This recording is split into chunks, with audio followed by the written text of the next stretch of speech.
بسم اللہ الرحمن الرحیم۔ ابو ذر ایک جوڑا پہنے ہوئے تھے اور ان کا غلام بھی جوڑا پہنے ہوئے تھا۔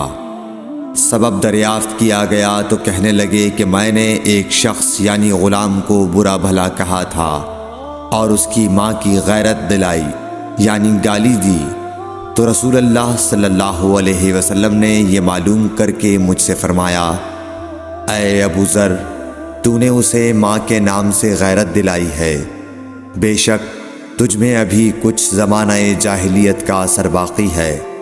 یاد رکھو ماتحت لوگ تمہارے بھائی ہیں، اللہ نے اپنی کسی مصلحت کی بنا پر انہیں تمہارے قبضے میں دے رکھا ہے، تو جس کے ماتحت اس کا کوئی بھائی ہو تو اس کو بھی وہی کھلائے جو آپ کھاتا ہے، اور وہ کپڑا اسے پہنائے جو آپ پہنتا ہے، اور ان کو اتنے کام کی تکلیف نہ دو کہ ان کے لیے مشکل ہو جائے، اور اگر کوئی سخت کام ڈالو تو تم خود بھی ان کی مدد کرو۔ صحیح بخاری حدیث number 31۔ For more videos, subscribe my channel and also hit the bell icon, please.